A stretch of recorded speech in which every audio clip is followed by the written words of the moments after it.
Hey guys, it's towniesimbuilds here, and we are back again with another build. Now today's build is quite an interesting one. It's actually one I've been working on for a little while. I was kind of figuring out the mechanics of this, but lo and behold, here we are about a month later, and I designed a fairy cottage on top of the giant snail that came with the cottage living pack.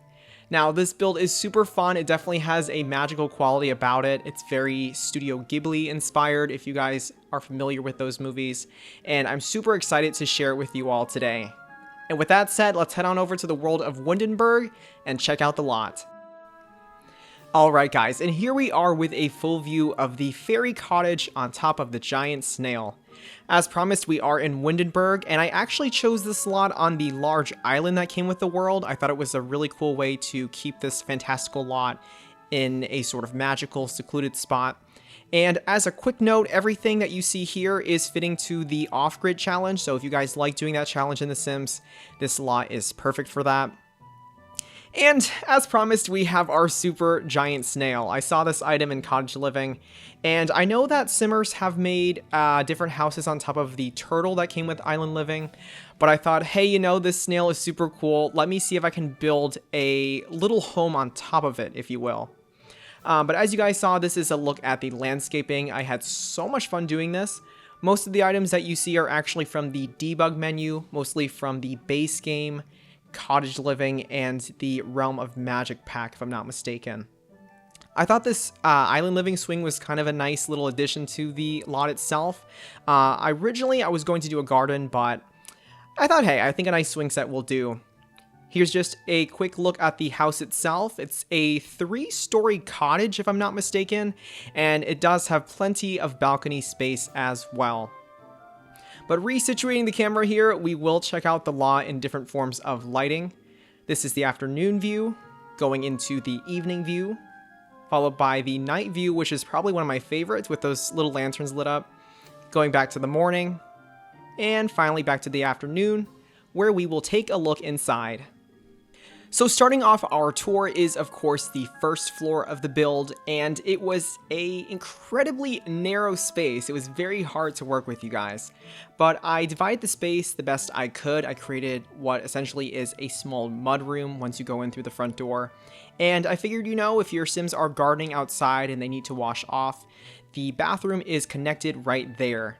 Now this is a super small bathroom. It is a 2x2 bathroom, so I did have to play test a lot of these items, but thankfully it does in fact work. There weren't any issues that I found.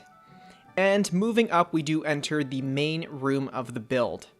Now the area inside was definitely very heavily inspired by kind of the fairy elven aesthetic, if you will. But the movie that kept coming back to me was The Secret World of 𝗪𝗓𝗓. It's a really beautiful, heartwarming little film made by Hayao Miyazaki, and that was definitely the vibe I was going for. This is a view of the full-range kitchen with that nice sort of bay window-ish window there, if that makes any sense. But connected is the tower of the cottage, and this features the small dining nook. We even have a little rabbit friend there, just as a nice centerpiece. And moving over, we do have the living room area. Now, unfortunately, this is an off-grid build, so we don't have a nice music player, we don't have a TV, but it works as a small library, if you will, if your Sims want to read and get cozy there. And of course, going outside, we have a view of the balconies. The balconies have a lot of different skill building objects if you want to explore potion making, if you want to paint some paintings, you want to make some simoleons there, you do have a spot for that.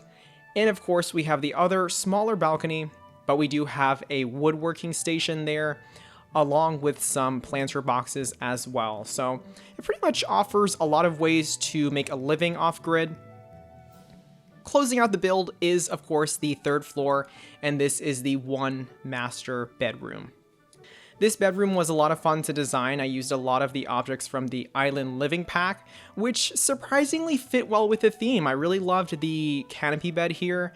And towards the dresser area that you guys see, we do also have some supplies for embroidery. So again, another activity your Sims can do.